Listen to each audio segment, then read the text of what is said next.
Let us close the eyes for a moment, remembering God, remembering all the masters of Kriya Yoga lineage, remembering all the saints and sages.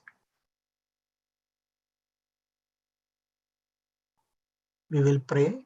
Om Sahana Vavatu Sahano Bhunaktu Saviryam Karavavahai तेजस्विनावधीतमस्तु मा विद्विषावहै ॐ शान्तिः शान्तिः शान्तिः. I bow to omnipresent, formless divinity. I bow to all the saints and sages of all times and places. Humbly, I bow to masters of Kriya Yoga lineage. I especially bow to Paramhansa Yogananda ji, and I bow to divinity in each one of you.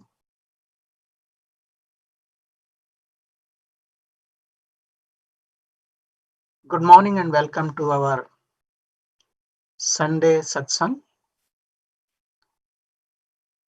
Today's topic is who is a yogi?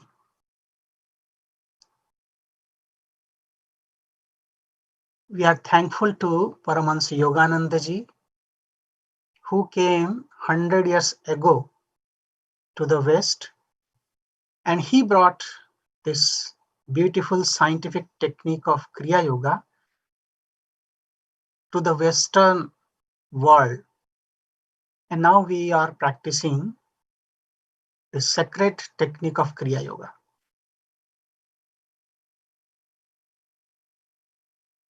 We call ourselves as yogi. We call with proud that we are Kriya Yogi.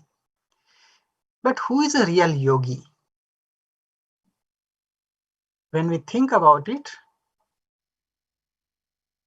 who is a yogi? So in Bhagavad Gita, 6th chapter, 46th verse, Lord Krishna is explaining to Arjuna,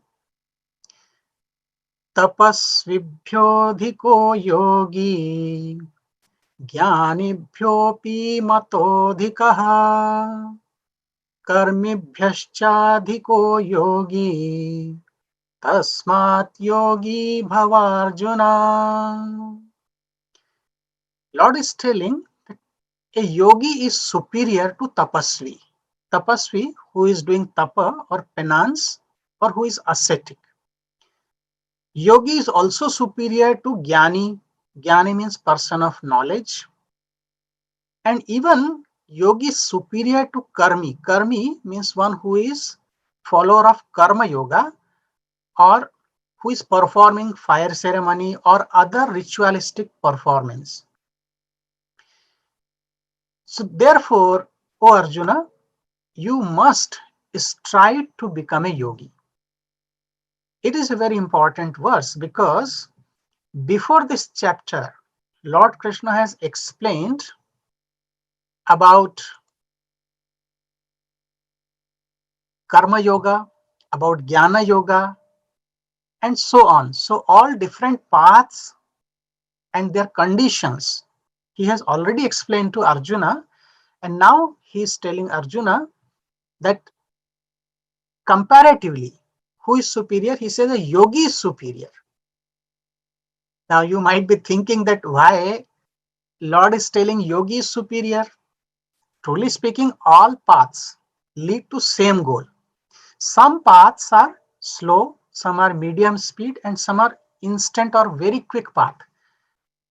Gurudev used to say that Kriya Yoga is the quickest, surest, simplest path of self-realization. So why Lord is telling? He's telling that Arjuna, I told you about Jnana Yoga, about different kinds of penance, about the Karma Yoga, selfless service. But ultimately, a yogi is superior, one who is following path of yoga. Normally we think that anybody who is practicing yoga is a yogi. But yogi means one who is always in union with God. When we are in sleep, we don't perform any austerity, penance, or any ritualistic rite, or we do not do any volunteer action. We are in deep sleep state. We don't remember even any scripture at that state. But if you observe, your breath is still going on. So in deep sleep state, which is almost like a meditative state, only difference is that in deep sleep, we are not conscious of this state, but in deep meditation, we are fully conscious of this blissful state. So in that state, you are neither a karma yogi because you are not performing any action. You are not jnana yogi because all learnings that disappear, you are just there. Also, you are not performing any ritual. So you are beyond that. And that's the reason he says that yogi is superior. So path of yoga is superior, although all are kriya yoga techniques, or jnana yoga, karma yoga, bhakti yoga, all are yoga. But kriya yoga is the integration. However, so Lord is telling Arjuna, you should be a yogi, and yogi is superior to all. Because if you want to be a yogi, then don't forget your breath. Since breath is continuously moving in and out, whether we are sleeping, we are in deep sleep, we are wakeful, or we are dreaming. In the background, our breath is constantly moving. Even in unconscious state, you won't remember any scripture. You are not in Jnana Yoga Sthiti, you are not in Karma Yoga Sthiti, but you are still a yogi through your breath because it is moving without your knowledge. So, if you remain conscious of breath, then you are a yogi. With this verse, I was very happy that I was already practicing yoga from my school time. Then one day, my spiritual mentor, he told me, if you want to become a yogi, then first you should become upayogi. Now, upayogi, it has two meanings.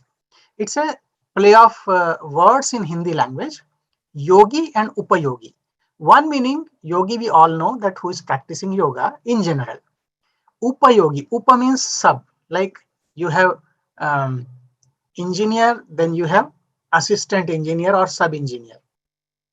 So yogi and assistant yogi means a training. Second meaning of this word, upayogi. Upayogi means useful, useful to others. So what is the meaning? If you want to be a yogi, then first you should be useful to others. You serve others unconditionally, love others unconditionally, then you will be useful to others. If you, we all are living in society, and if we are not useful to the society, we are living a selfish life.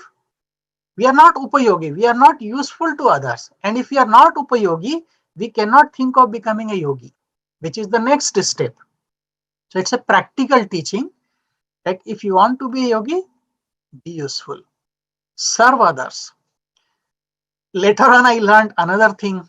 Guruji told when I joined ashram, I learned Guruji was saying about the Bhagavad Gita in a Bengali saying, Yogi tahi janiye, yo Gita hi janiye. It's a play of word again. Yogi tahi janiye. Then if you split the same word, yo Gita hi janiye. The simple meaning is, know that person as a yogi who understands Bhagavad Gita. So you should read Bhagavad Gita, understand it, and apply those teachings of Bhagavad Gita in your daily life. Then you can say that you are a yogi. In Yoga Vasishtha, there is explanation of this word. Who is yogi? Yoga Vasishtha, 5th book, 13th chapter, 43rd verse. It speaks about the definition. Raga Dvesha Vinirmuktaha Sama Loštashma Kanchanaha Yukta Ityuchyate Yogi Tyakta Sansara Vasanaha. So few conditions are there that if you want to be yogi, you have to qualify. So these are the qualifications. Raga Dvesha Vinirmuktaha. Be free from. Vinirmukta means completely.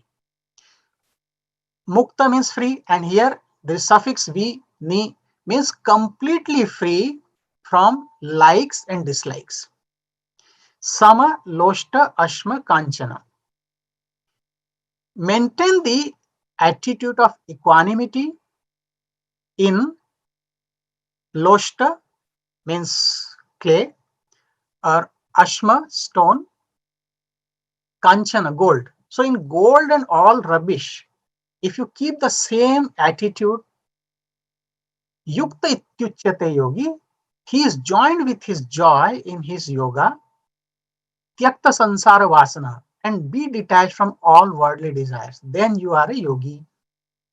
It is further, next verse in Yoga Vasishtha also speaks, he enjoys the fruits of his own acts and minds not what he wastes or gives away. He has the evenness of his mind in every condition and is unaltered by pain or pleasure, prosperity and adversity, good and evil of any kind. Sa yat karoti, yat bhungte, yat dadati, nihanti yat, tatra muktadhi yastasya samata sukha dukkhayoho. So these are the conditions for a yogi. If you look at Bhagavad Gita, I'm coming back to Bhagavad Gita. Very similar verses are mentioned in Bhagavad Gita about the qualification of a yogi.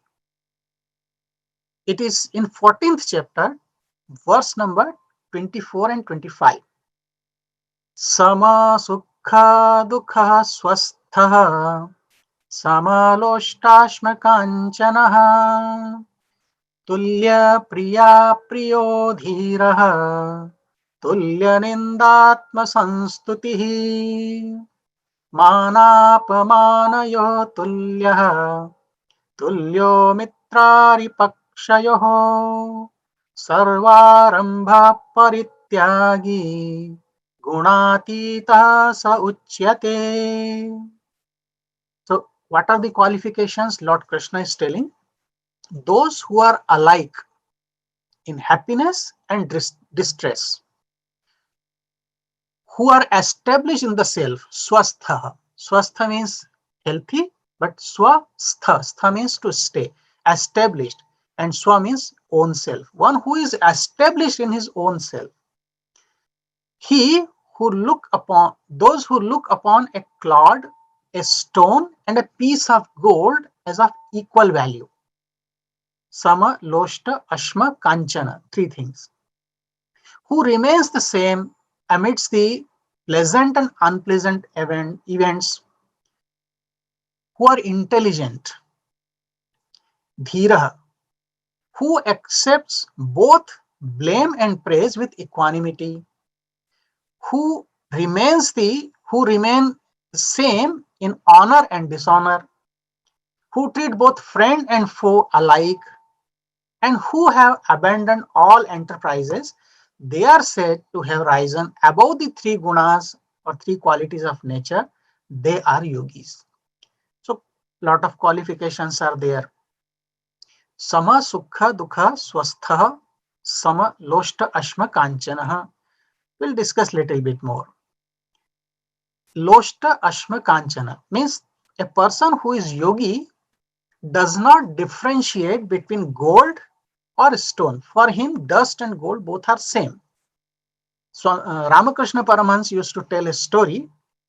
Once there was a couple going for a pilgrimage. Both husband and wife, both were very sincere devotees of God, and they lived very simple life.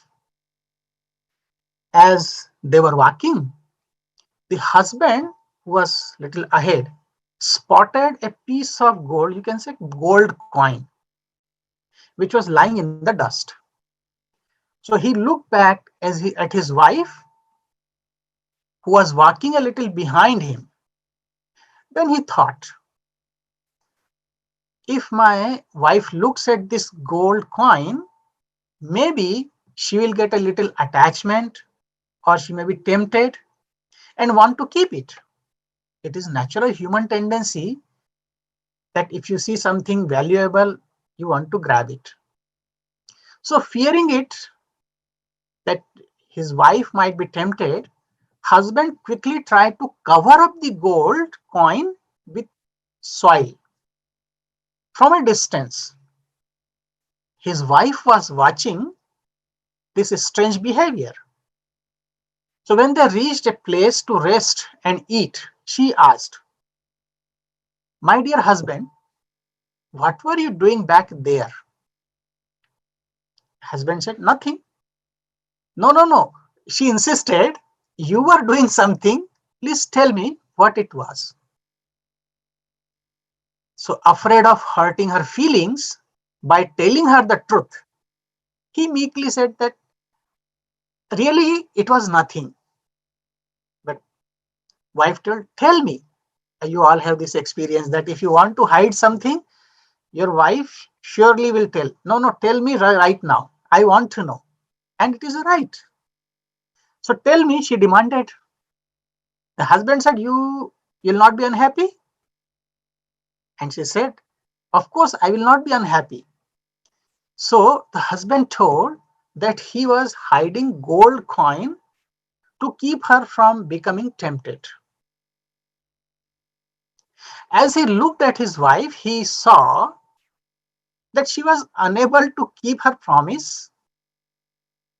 Streams of tears were flowing down her cheeks.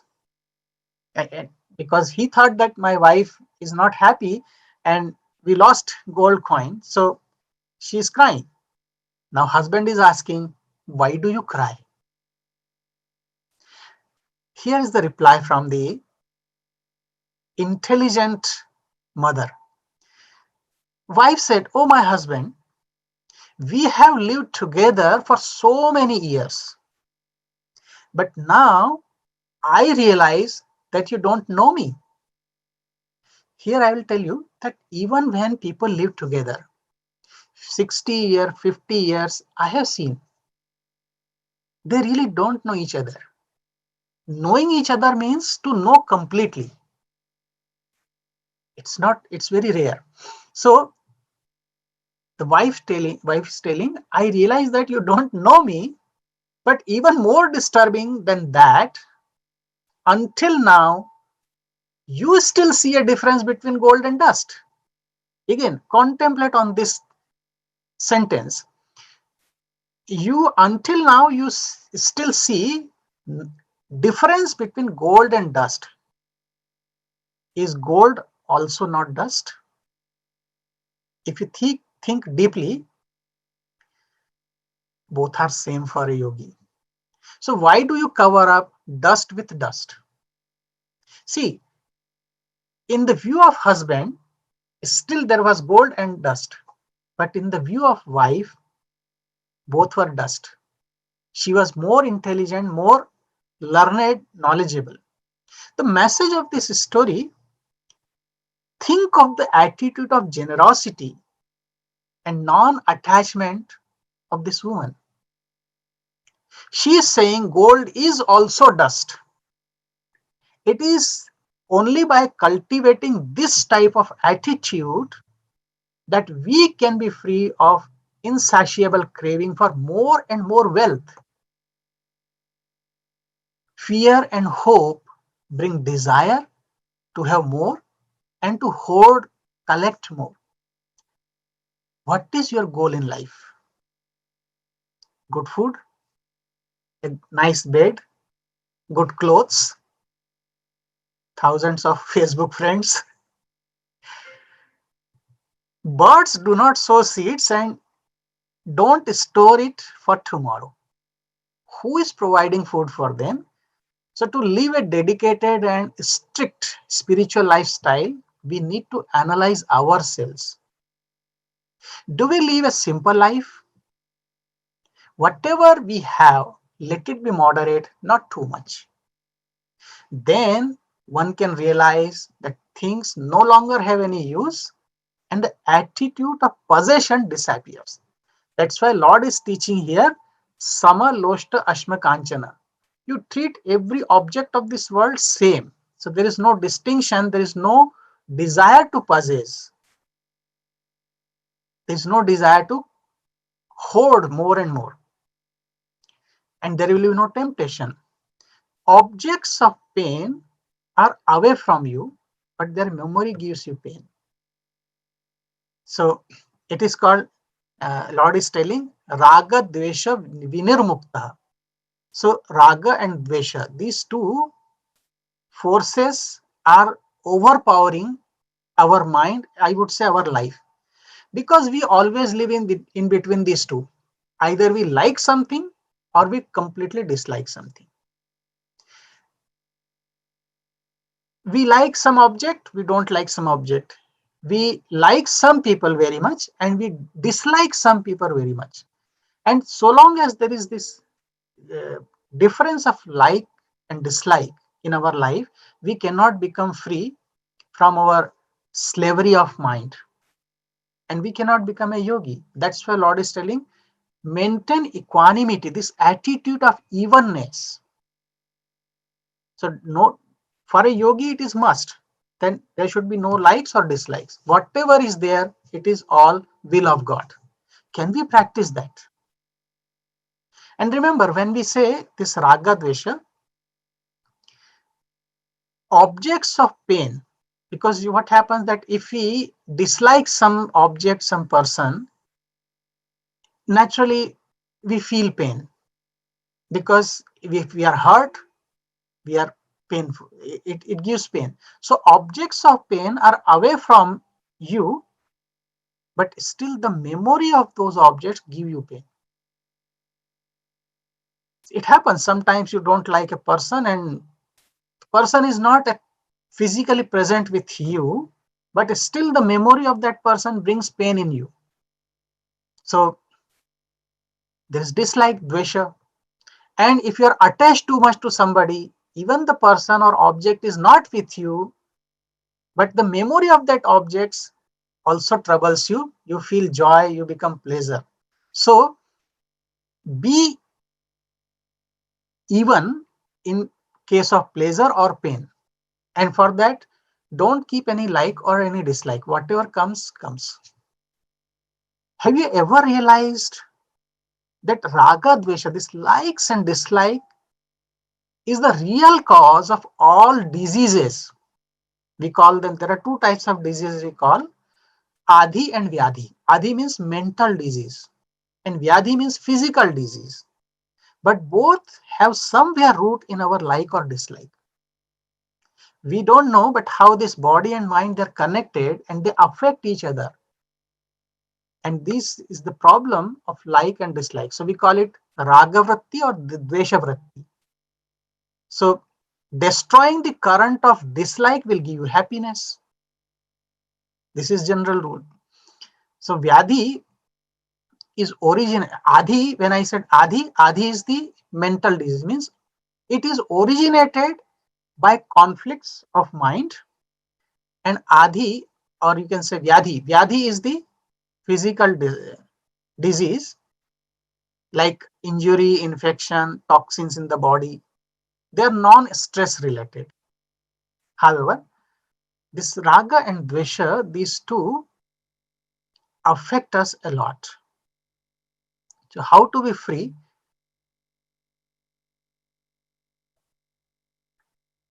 We discussed today this verse because if you go on, it will take long time to explain this. But just take some good points from this verse. Raga Dvesha Vinirmuktaha. So who is a yogi? What are the qualifications to become a yogi? First is, let us be free from likes and dislikes. Second thing, we should be established in the self, means self-confidence, and anyone Suppose we follow some principles, some disciplines we have started, and when we are establishing the self, we will not be deviated from that, no matter what people say or what they feel. But if it is a good principle, we have to stick to that. It happens when you are establishing the self at the beginning stage. And establishing the self as a higher meaning is means to remain in always God consciousness.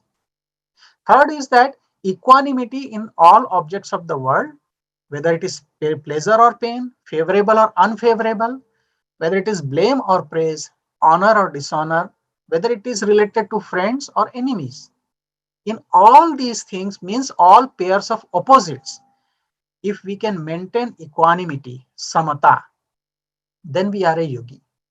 A yogi is patient, steadfast, and a yogi also renounces all initiatives of action. Means it doesn't mean that you should become inactive. Renouncing all the initiative means do not make any sankalp. Don't desire that I will do though. I will do something. This is called sankalpa. I will do something. So a yogi does not think whatever God has given opportunity, he is happy with that. He is doing all his duty, but not desiring, not willing to start something, because once you think of doing something new, entrepreneurship, then you create a chain of karma again, and you are bound more and more into this world. So they are free from sankalp and vikalp both. Sankalp, to have a desire or a promise or pledge that I will do something, he remains whatever conditions, and vikalp, alternative. So he is free from alternative. A yogi is free from influence of the qualities of nature. Remember, mind has three qualities: sattvic, rajasic, tamasic. Mind remains in one of these. You can say that mind is predominant with one of these three qualities. Sometimes mind is peaceful, it is in sattvic state. Sometimes angry, it is in rajasic state. So it is a mixture. But a yogi, through constant practice, becomes free from influence of the qualities of nature. So he remains completely calm, even not affected by any stimuli from outside. So these are 6 points from these two verses of Bhagavad Gita. We will not discuss in detail today because it's a short satsang, but contemplate on these points. If you want to be a yogi, then you have to follow these points. Lord is telling, Tasmat yogi bhavarjuna. Therefore, Arjuna, become a yogi. But be a yogi not at the time of your meditation. Be a yogi in your thought, words, and actions. So all three you have to combine together. Means Guruji says your head, your heart, and your hands, they should be in harmony. And that is the quality of yogi. So remember God in every breath. Guruji always reminds, remember God in every breath. Because in every breath, when you are united with God, then you are a yogi. Otherwise, when you forget, you are not a yogi. So yogi remains in constant God consciousness through every breath. So let us try to become a yogi. Sometimes we are karma yogi, we follow path of action, selfless service. Sometimes we read scriptures, contemplate, we are jnana yogi. But with those also remember God in every breath, don't forget it. Then you remain as a yogi. Gurudev used to say, constant liberation. How can we get that constant liberation? When every breath we have this attitude, it's not me, it's divinity, it is God. Then we are in constant liberation state. However, so I'm happy to talk to you today. This is Tasmat Yogi Bhavarjuna. O Arjuna, try to become a good yogi. So be united in every breath with God, in every action with God. I'm praying for all of you.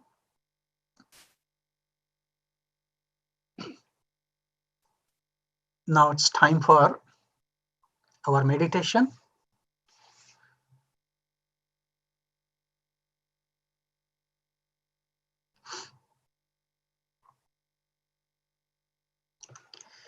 Wherever you are sitting, just keep your spine straight.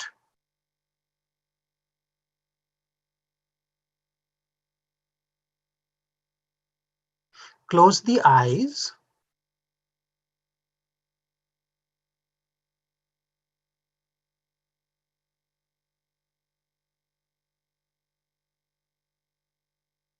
Just feel relaxed.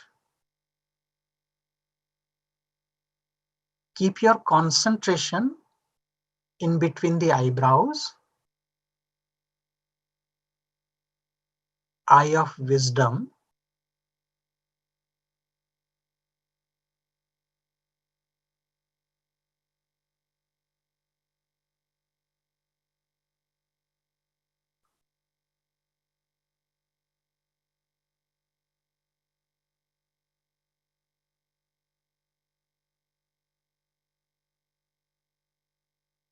Namo Brahmane Namaste Vayo. O air, your direct perceptible divinity, I bow to you.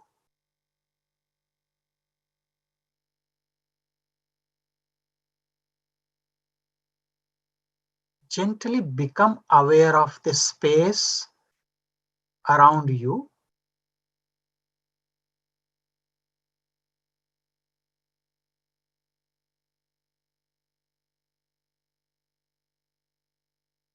You're withdrawing yourself, your mind and senses.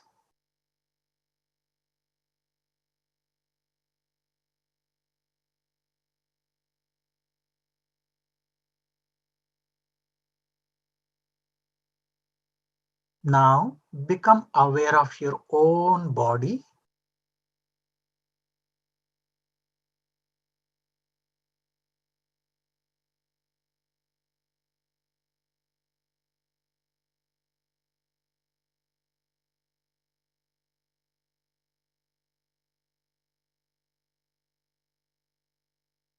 In between the eyebrows. Now take your attention to the breath. How is your breath?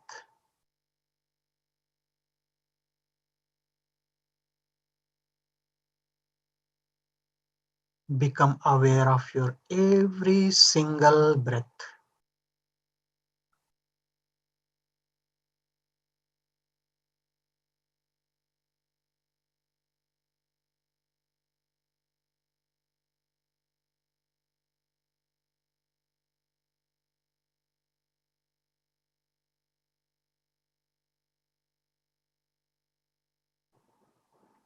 Now observe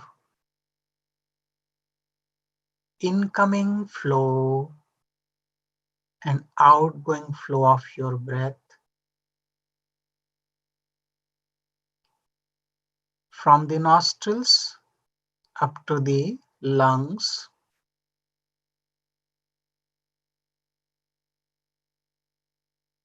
You may feel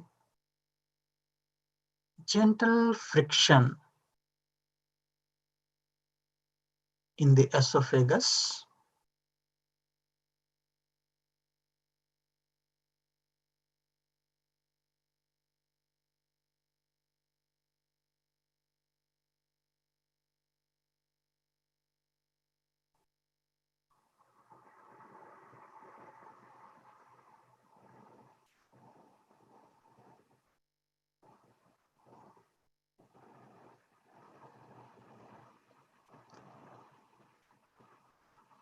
This gross breath slowly becomes more subtle. Just watch.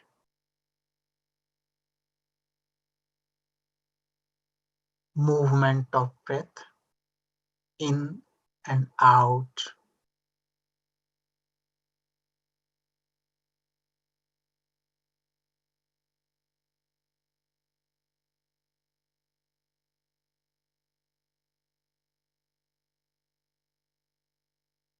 You are just inside the spine.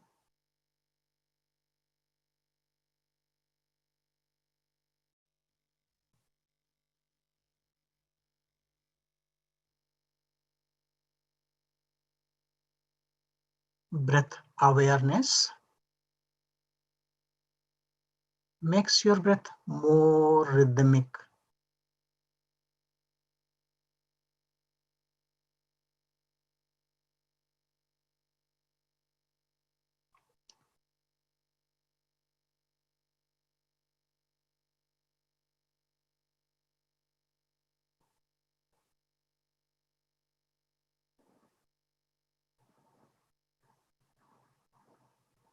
Take a slow, long, deep inhalation. Hold the breath, bend forward and bow. Mentally offer your love to God and the masters. Exhale, come to normal breath.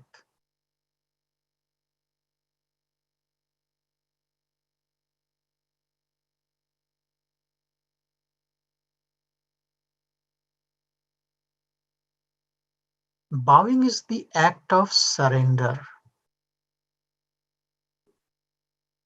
Nothing belongs to me, O God. I am yours. I am your child.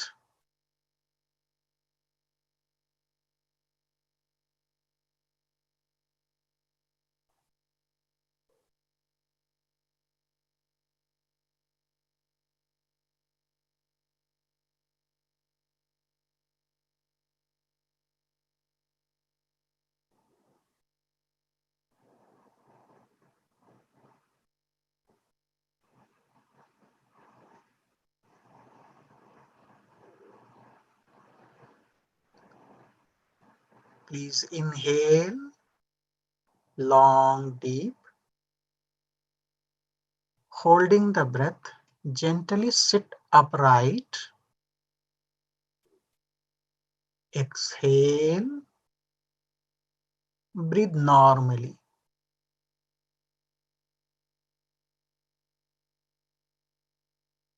Your whole spine is magnetized.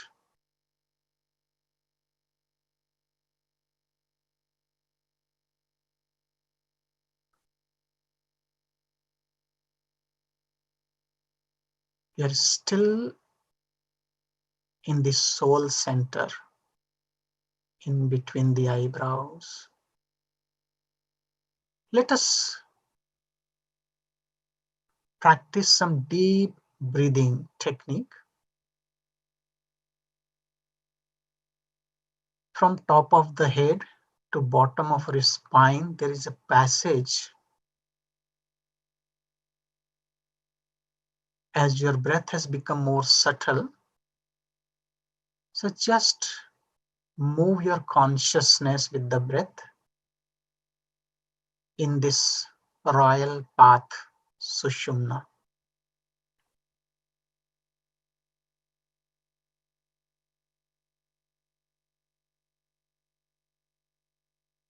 From bottom, try to inhale, feel love. Exhale, back to bottom, peace. Inhale, love. Exhale, peace. Inhale, love.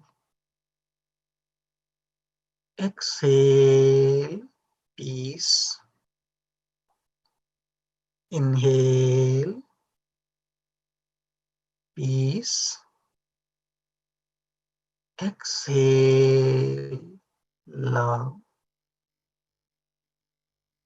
Inhale, peace. Exhale, love. Inhale, love. Exhale, peace.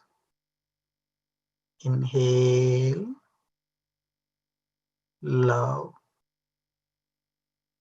Exhale, peace.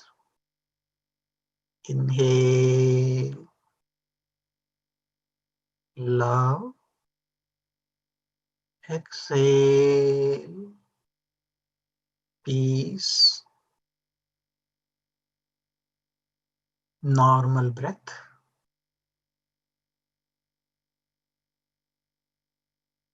The breath is more feeble, slow, and very subtle. Body is completely still. Mind is calm.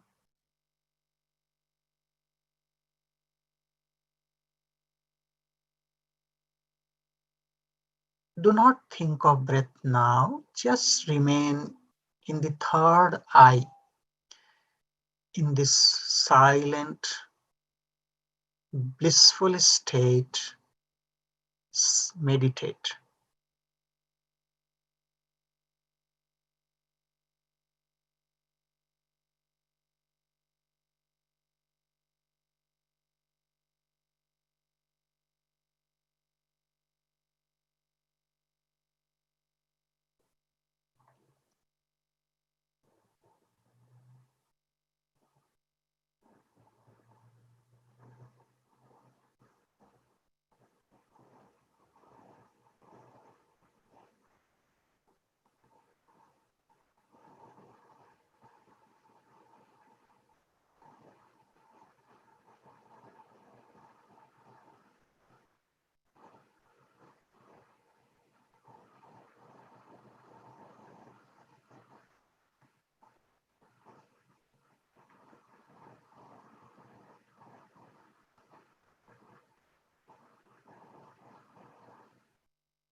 You are in absolute silence. One with divine.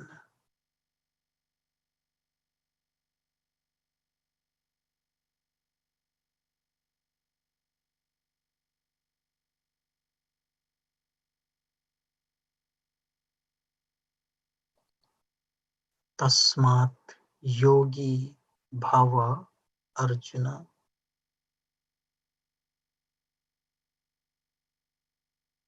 Always remain united with divine.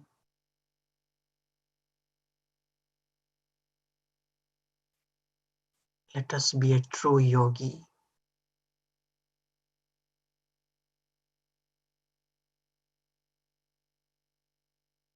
Remain in third eye,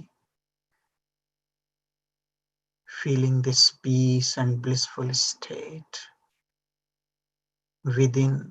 Let it manifest around us and in the entire creation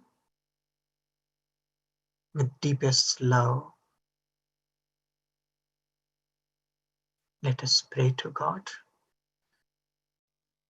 Om Sarve Bhavantu Sukhinah Sarve Santu Niramayah Sarve Bhadrani Pashyantu Kaschid Dukkha Bhag Bhavet. Om Shanti Shanti Shanti.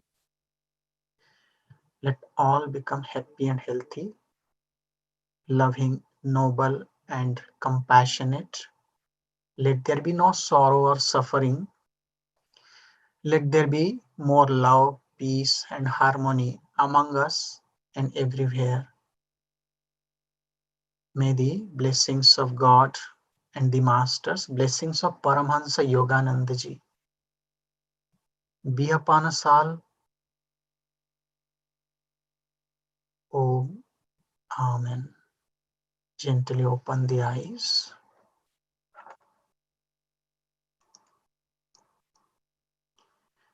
Thank you very much for joining today in this Sunday discourse.